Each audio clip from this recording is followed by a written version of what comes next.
This is doctor Ananya Mukherjee.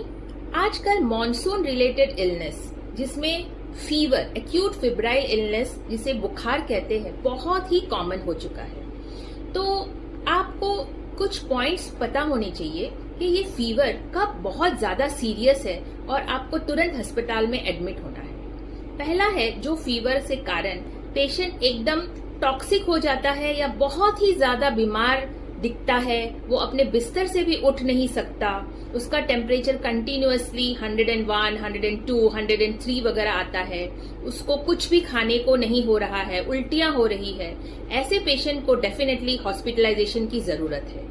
Second indication है, अगर वो पेशेंट की सांस फूल रही है। सांस फूलना फीवर में वन ऑफ द सबसे डेंजरस साइंस होते हैं कि क्योंकि अगर सांस फूलती है, जैसे कि अगर पेशेंट को मलेरिया, डेंगू या लेप्टोस्पायरोसिस जैसे बीमारियां हो और उसमें अगर पेशेंट की सांस फूलने लगे तो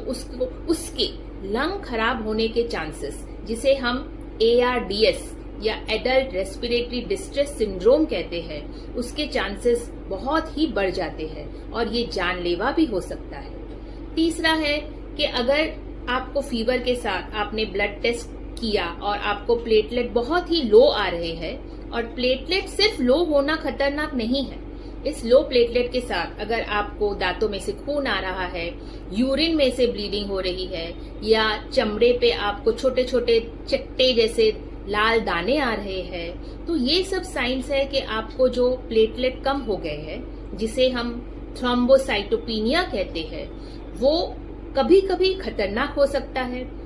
ज्यादा कम होने से आपके लंग्स में भी ब्लीडिंग हो सकती है और ये जानलेवा हो सकता है। तो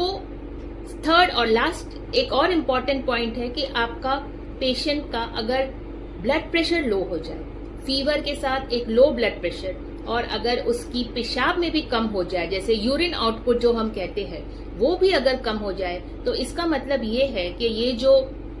फीवर किसी भी कारण से हुआ है वो आपके किडनी में भी असर कर चुका है। तो ये कुछ साइंस और सिम्टम्स है जब आप जान सकते हो कि फीवर डेंजरस है और अब आपको जाके पेशेंट को अस्पताल में एडमिट करना ही पड़ेगा। Thank you and hope you like this video and keep watching this channel for more such videos.